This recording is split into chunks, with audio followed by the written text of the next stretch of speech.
Hi everybody, it's Franny, and today we start putting the engine back together.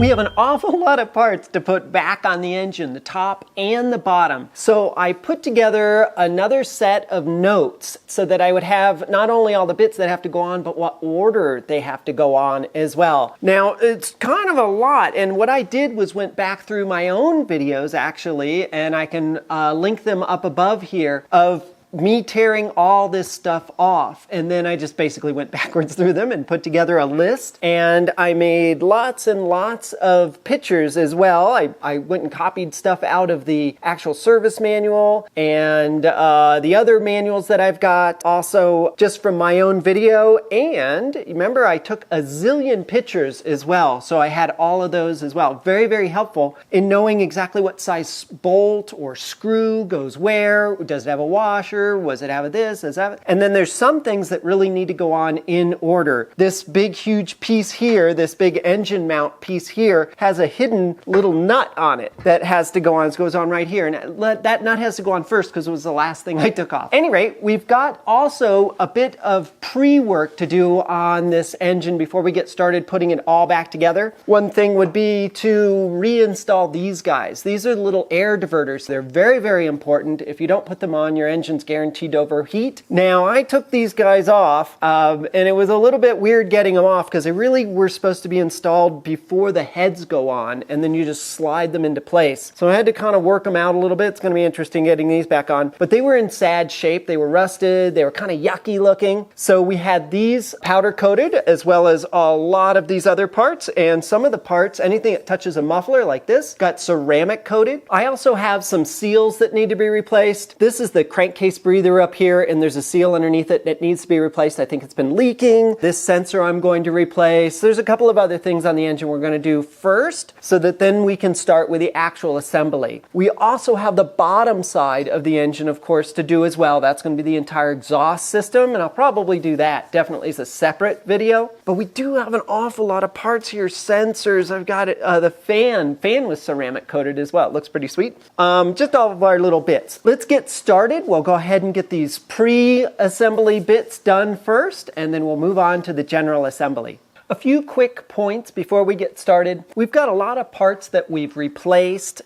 These oil lines are a great example. These are brand new. Anything with rubber in it, I'm going to go ahead and replace. This sensor on the car looks really, really old to be original, so it's down here, so I'm going to replace that as well. But an important point is some of these other things we just had plated. So these are oil lines that go down to the chain tensioners, and I had these plated just so that they look a little bit nicer and get rid of the corrosion that was on them. So we've got a mix of a few different things, but anywhere we need a new washer, especially a sealing washer like this, a little aluminum washer, all of that is brand new. And then, of course, we have any place we've got a gasket, we're replacing the gasket as well. Speaking of gaskets, I want to start with the crankcase breather gasket here. The crankcase breather is on the top of the engine here, and I believe it's been leaking. Another thing is this engine is from 1986, and I've been through the manual, I've been through the service manual, I've been through a bunch of stuff trying to get all the torque values for as many things as I can. There really aren't a lot of torque values. There's one for this sensor, for instance, but there's not one for these bolts. These are the oil bolts for the chain tensioners, and the little nuts that are on top of the crankcase breather, I don't have a torque spec for them either. So for a lot of that stuff,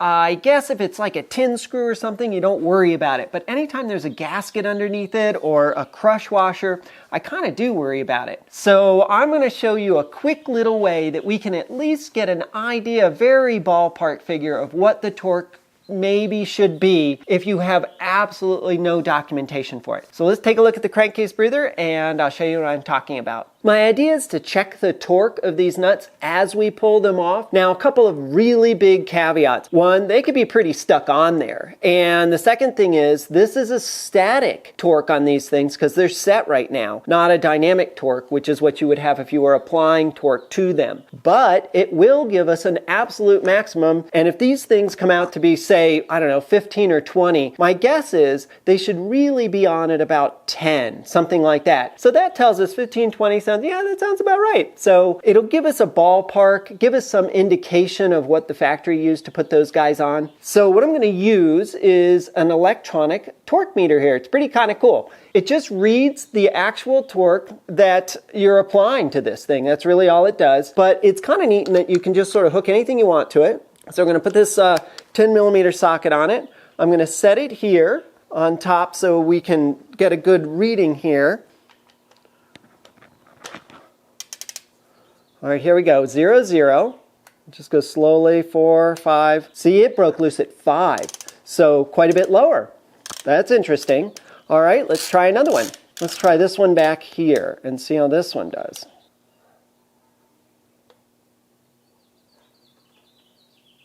5.8.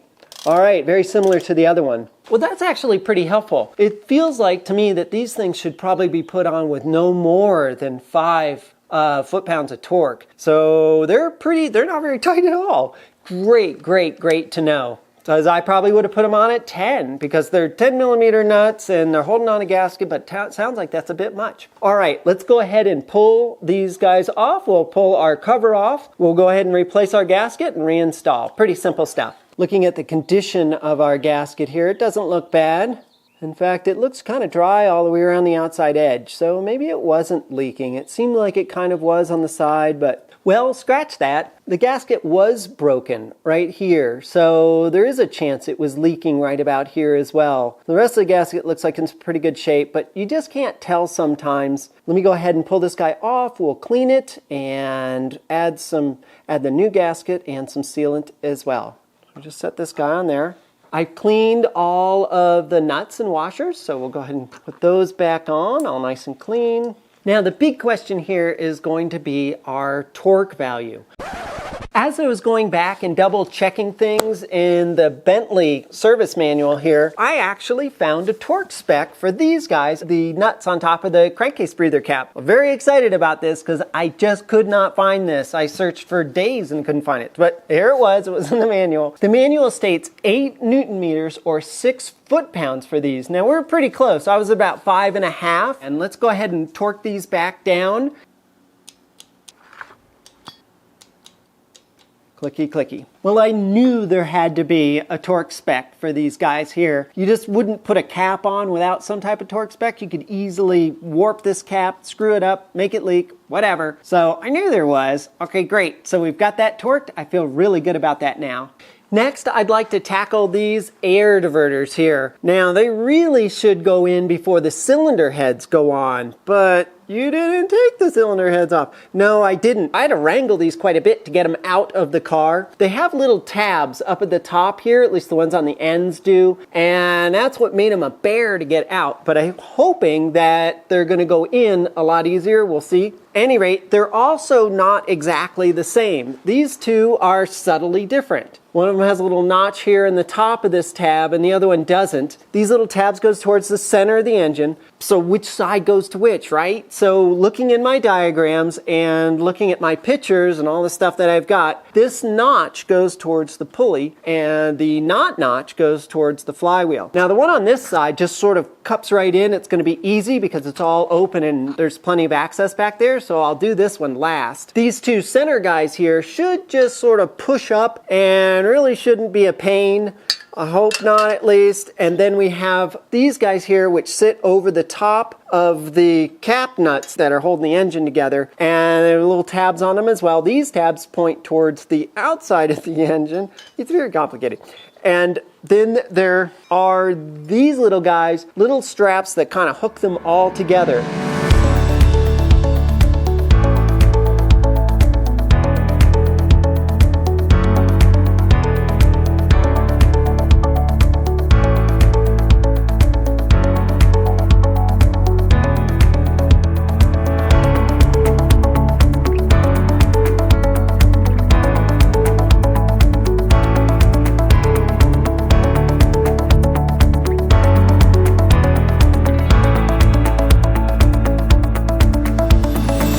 Next, let's get to our oil pressure sensor here. I have a brand new one here. Looks just like the old one, just looks prettier, a bit better. And since oil pressure is pretty darn important, great time to swap this guy out. There's a new copper washer here. And according to the Bentley manual, we should put a little bit of never sleaze on the threads. I think it's just to give it a little better temperature conductivity would be my guess. It sets on this big, huge spacery guy here. It's just sort of a block, and that block is about 25 millimeters. I have a 26 millimeter wrench, and I'm just going to use it to hold it here. Our sensor is a 24 millimeter. So let's see, we're going to pull it this way and pull back on this guy. There it goes. As I pull this off, you'll see kind of what I'm talking about. Now, I believe the sensor is just fine, so I'm definitely going to throw it in the box. This is a very accessible part when the engine is in the car. Not hard to get to if you ever had to take it off and there's any problems. Sometimes the new parts fail. So at any rate, you can see there's a block here, and that block is screwed into the case. Now, had I just put my wrench on this thing and just wrenched on this thing really hard, I could have possibly broken this bit right here in the case. And boy, what a nightmare that would have been. That would have really put a damper on the fun for today. That's why I held this piece with my other wrench as I took this one off. All right, let's get our new one in. This sensor actually has a torque rating to it, 35 Newton meters or 25 foot-pounds. But how are you going to do that? So here's your wrench. Great. So now what? How do I know when I've got 25 foot-pounds? I suppose if you knew this length, you could put a pull on it and all that sort of stuff. But I need something a little bit better. I have this guy, which is a torque adapter actually. So you slide this open and clamp it on to your wrench. So we just open this up a little bit and run these guys in, and then go ahead and lock them down with your Allen wrench here, just so this thing doesn't slip. Now, here's the deal. Trying to get all set up with this is a little bit weird. Our torque wrench set to 25 foot-pounds, 35 Newton meters. We clip that on. There's a little place for it right here. So we clip this on here. We want to make sure that we stay 90 degrees here on this. We want to be just like that, or as close to that as possible. If we rotate like this, then we have to add this distance to our torque in order to figure out, and it's kind of a weird formula. But if you're at 90 degrees, the torque applied to the torque wrench is going to be the same as what's on the end. That's pretty sweet. That makes our life a lot easier. Well, this is a little strange looking here, but this is our setup. This is our drive wrench here, the 24 millimeter, and our torque wrench at 90 degrees with our torque adapter there.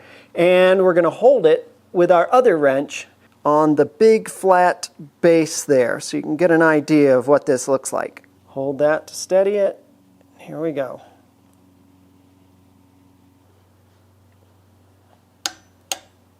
There we go.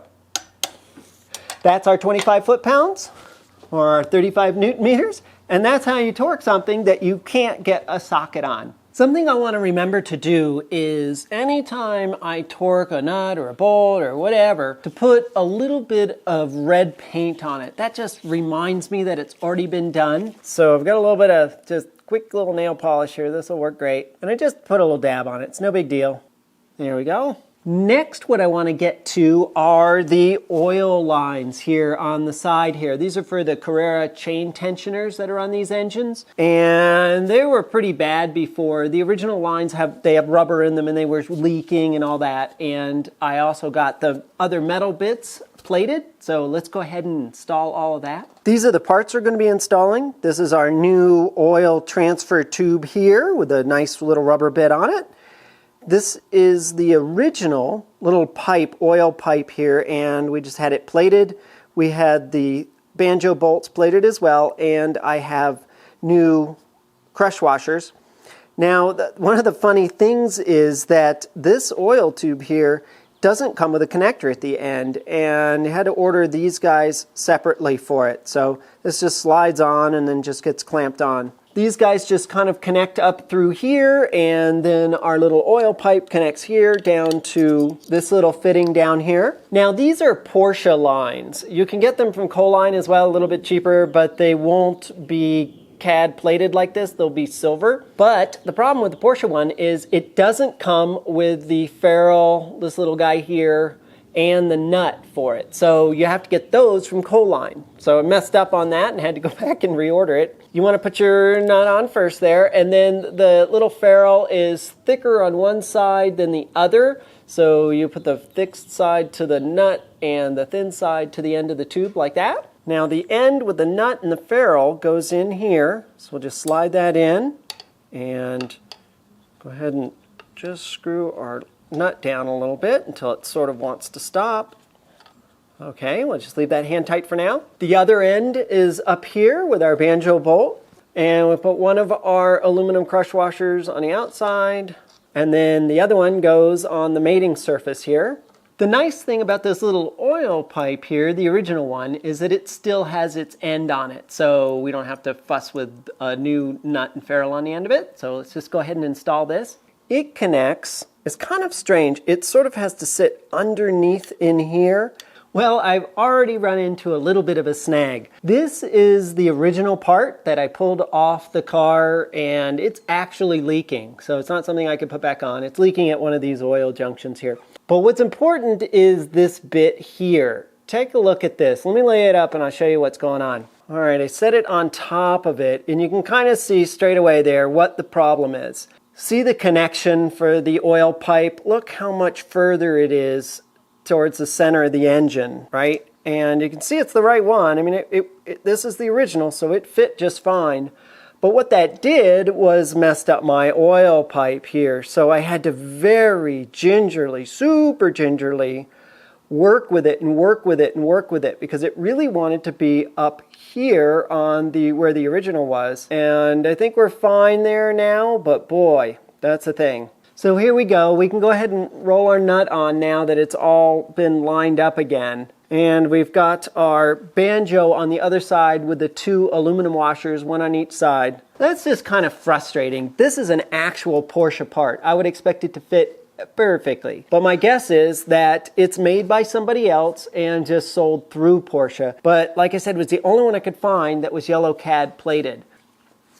I don't know. In those instances, one of the things you can do, see the original is yellow cad plated as well, is you can send this off to somebody. They can go ahead and cut these guys out, cut the rubber tube out, replace it, put new connections on here, and swage these guys back together for you. If your original pipe is in great shape, you can just use it as is. This one's actually really good. Or you could send this off to get it plated as well if it was really kind of cruddy and yucky. Our next challenge is going to be to get these nuts and bolts torqued properly. So that's 9 Newton meters and 11 foot-pounds. And once again, I could not, for the life of me, find a correct torque spec for these things. But what I'm going on are the values that we used for the intake manifold. So that's what those are for that. And it sounds like about right anyways. So let's go ahead and set up and get these guys torqued. So I have my torque wrench set to 12 Newton meters. And let's go ahead and get to this one, 17 millimeter, this banjo bolt up here. It's not very tight at all, really. It's pretty loose. With that one torqued, we'll go ahead and do the other banjo bolt. We can get that one easily. All right, there we go. Now we've got these guys to do, and we're back to that same problem that we can't get a socket over it. I have access to the back of them somewhat that I can use a crow's foot on this. Now you can put a crow's foot on your torque wrench, but you must make sure that you are at 90 degrees so this axis here, across here, needs to be at 90 degrees to your torque wrench. Otherwise, you're going to go through that whole add the torque thing, which is a pain in the butts. But if it's 90 degrees, then whatever your torque wrench is what it is. The back side of this has a nut on it as well that we can hold, and it's 14 millimeters. This one is 12.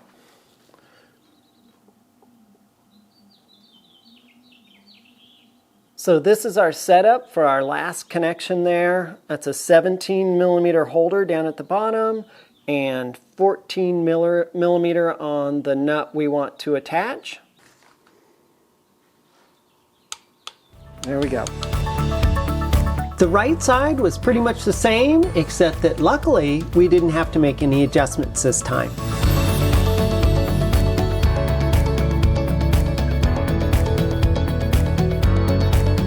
Next step is going to be to start the reassembly here kind of backwards from the way I took it all apart. So pretty much one of the very last things I took off this whole bit here were these sensors back here. So there's a temperature sensor here, and then there's a position, and then a speed sensor back here as well. So we're going to start with our temperature sensor. It's a pretty simple device, just screws into the cylinder head here into a dead hole in the cylinder head. Now this is the upgraded version of this. The originals that came from the factory only had one connector in there, and the new ones have two, and I'm assuming the second one is just, now it's grounded. It's just a good ground. It's not too particularly difficult to get in. We're just going to basically screw it in. We need to put a little bit of never sleaze on it, but then the other thing is it needs to be torqued, and that's where the trouble comes in. Now they make a special tool for this. It's basically the same as an oxygen sensor socket. So it's basically a socket with a slot in it because you've got your wire here, so you'd fit it over it. I don't have that. The other thing is that the old one that came off, the single wire one, was 13 millimeters. This one is 14 millimeters, so it's a little bit bigger. Not the end of the world, but if you had that special tool for the 13 millimeter, it wouldn't work for this anyways. So what do? Well,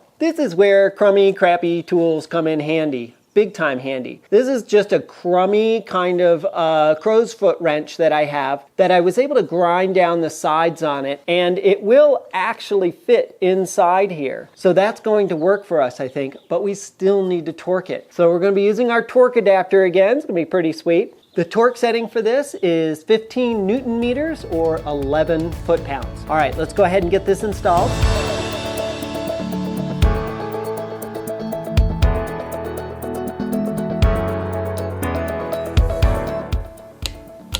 Torqued in. Sweet. So this little guy, this torque wrench adapter-y guy, really it comes in super handy. So you don't have to buy special tools all the time and all that kind of crazy. This thing is really something. So if you don't have one of these, just pick one of these up. Makes this job a zillion times easier. Now the next bit we need to put on is the actual tin here. And so this wiring's going to go through this tin. We also have to mount our other sensors as well. So we're going to go ahead and put this on first. Now this is fun. We have a zillion different screws here, and they're all different bolts. This was a kind of a longish bolt, no captured washer. This is a medium size, but with a captured washer.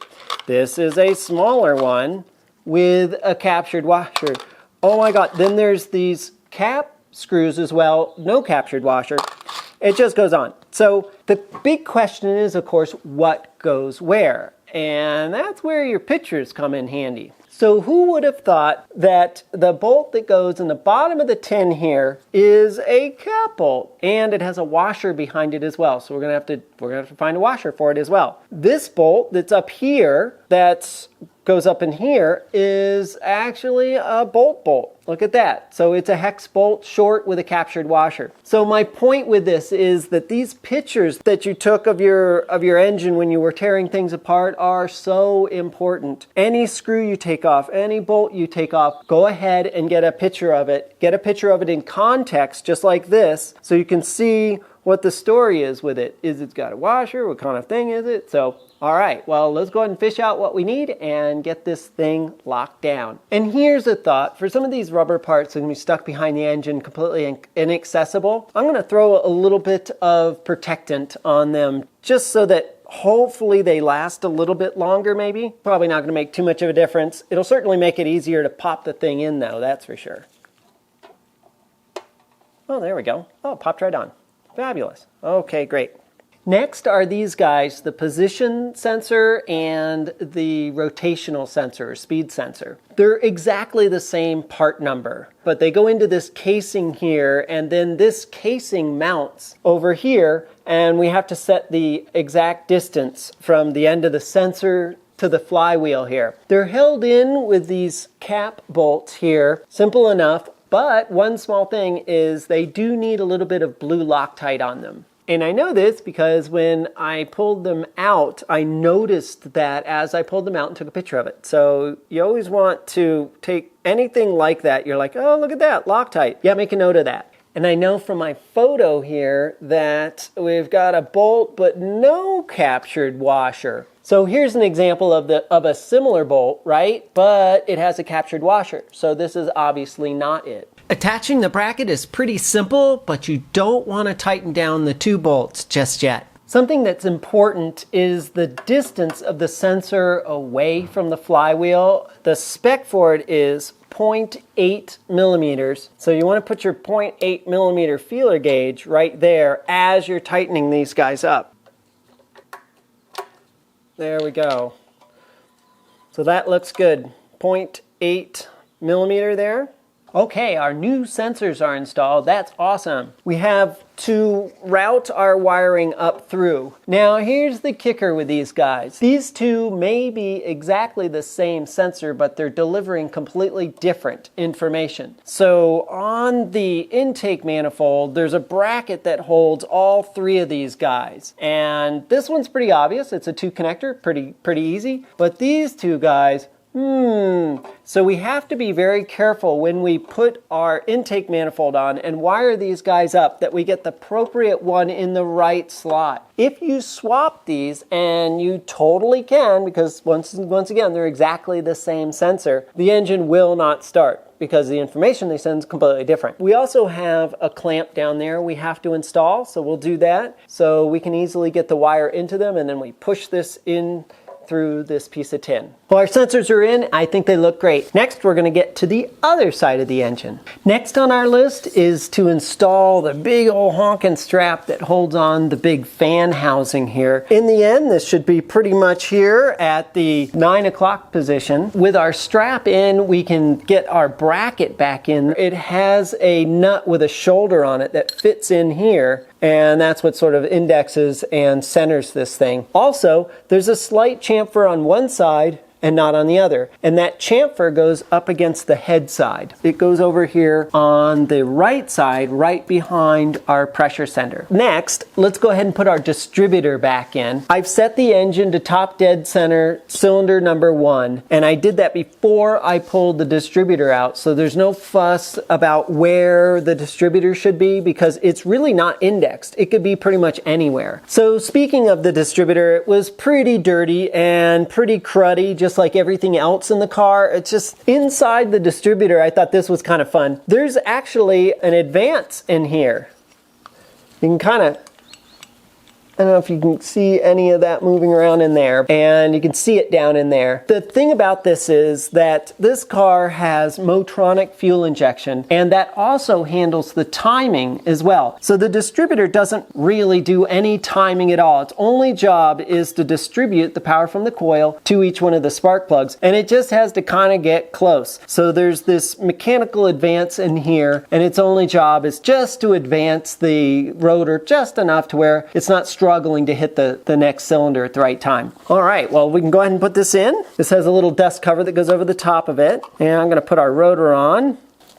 There we go. And we want to find our little notch. It's hard to see, but there's a teeny little notch up there, and we've been through this when we did the valves. We just want to get our distributor as close to that as possible when we put it back in. Now, when you set it in, it's going to rotate clockwise about, I don't know, another 5 to 8 degrees, something like that. So that's just because of these helical gears here, and when they set in, they'll just rotate a little bit. So go ahead and back it up to the left, counterclockwise, about 8 degrees or so that it looks kind of like that. And we're just off a tad. And then when you put it in, it will rotate right correctly into position. And just to keep this gasket happy, I'm going to put a little bit of silicone grease on it there, just a touch. There we go. That'll just help it seal a little bit better. Come on, buddy. There we go. Now watch as it goes in. Do you see the distributor turning there? And that's correct. We're going to be just a little bit to the left of the top dead center mark, but that's where we'll be, and that's correct. We'll add our nut here, a little 13 millimeter nut and washer. Go ahead and just cinch that down. Okay. Next, we're going to mount our alternator back into the fan shroud housing here. Now, on the back of this thing, it's super crazy back here, but there are 6 mounting bolts back here that we can mount this thing through to the shroud. But really, only 3 of them really mount to the shroud. This guy has to go on behind it, and we can't put it on just yet because the wiring harness has to go through it. We have to hook the wiring up to the back of the alternator. On the housing here, there's a mark down at the bottom, and that's going to line up with the split in the case on the engine. We want our alternator to go in so that the writing is correct as well. We have 6 studs sticking through. We're only mounting this with 3 of these little teeny 8mm nuts, and they start in the top position up here and then every other. So the 2 on the sides here towards the bottom, like the 4 o'clock position and the 8 o'clock position. And I know this seems crazy, but that's pretty much all that holds it into this housing. They are lock nuts, so that helps, I suppose. Okay. All right, well that's it. Something to note when reinstalling the fan shroud into this area here with our strap, you want to make sure you separate your strap. Make sure it's completely unscrewed. It's going to be a lot easier to get it on, I think. But more importantly, there's a pin right here in the case that corresponds to this little opening or this notch right here in the shroud. So we're going to be lining that up with this guy right here. All right, so here we go. This thing's awfully heavy. Open our strap up a bit here.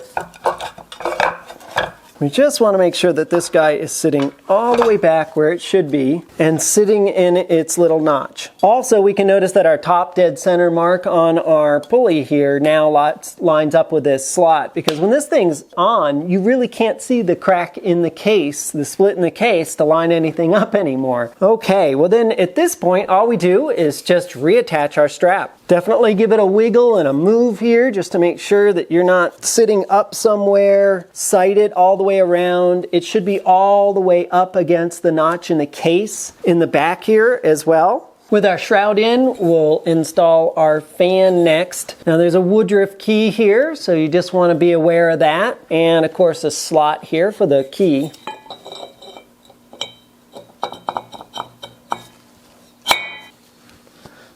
All right.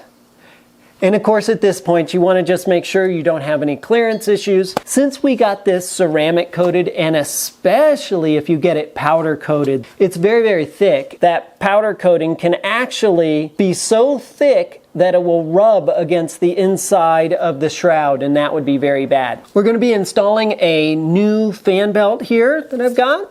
Well, I took pictures of this when I took it off, and I had 2 here, and the rest of them you should always keep them all together, whether you use them or not. They'll go on the outside of our pulley here. With our 2 little spacers in there to start with, next step is just to hook this around the pulley in the bottom here, the inside, closest to the engine. This outer one is actually for the air conditioning. And then this is obviously keyed, so we're going to put this on just the way it's keyed here. There we go. And we're going to take the rest of our spacers, in this case there's 4 of them, and we're going to put them right in here. Just like that. The rest of the hardware is this little bell, a washer, and a fairly big nut. So we'll put our bell over like that, then our washer, and then finally our nut. Now, according to Porsche, the correct tension is achieved in the belt when it will deflect in the center 5 millimeters. And if your fan is slipping a little bit and you can't quite get it tight enough, use the tool that comes in the tool kit. It's perfect. It's designed specifically to hold this thing so you can tighten it. It has a little pin here on the end, goes into one of these 2 holes here, and then just sort of wraps around like that. Very cool. And that holds it for us so that, there we go. And that's our 30 foot-pounds, 40 Newton meters. The wiring for the alternator is in the shroud, so let's get set up with that.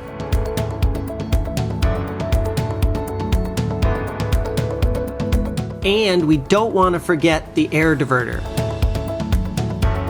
I went back to my photos and double, triple checked this wiring back here. We have 3 different wires. We have a ground, a power, and a blue field wire. So we want to make sure we get them all in the right spot, because if we don't, then fireworks and then hilarity ensues. It's important to know exactly where they go. So I went ahead and put each one of them on the post that they're supposed to be on. The blue wire, the field wire, is here on the left side, and it's a teeny weeny little post. And then the ground, there's actually 2 grounds. There's 2 brown wires here. One from the wiring harness, and then the other one actually just travels down and connects itself to the top of the engine through one of the through-hole bolts here. And then down at the bottom is our power out, and it's a big, huge honking post here. One cool thing about this is that all 3 of the posts are different sizes. The big power down here is 10 millimeters, the ground is 8, and then the little bitty field is 7. It's kind of nice. I mean, you have a really good idea. You're not going to end up putting the field on the power because there's no way it would even fit on the post. That's kind of helpful. All right, well, at this point, all we need to do is really just cinch these down, and we'll be set to put our air diverter back on.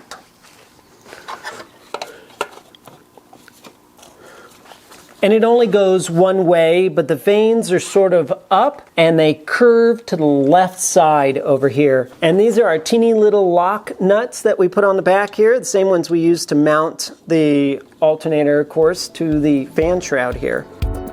The shroud mounts with a bunch of those little 10 millimeter bolts with a little captive washer. The little gray shroud in the back is really the only thing that's different. It had some much longer bolts, but also had larger washers, almost fender washers. Well, this video is getting a little long in the tooth, so I'm gonna cut it off here. We still have a lot more to do on the engine. We've got the exhaust system underneath and the beautiful intake manifold up top here. And we have lots more work on the car as well. So if you haven't subscribed to the channel, go ahead and do that now, and then hit the little bell next to it so you get notified. All right, well, thank you so much for making it this far along. And as always, a very special thank you to our Patreon supporters. All right, well, until next time, safe travels. Bye.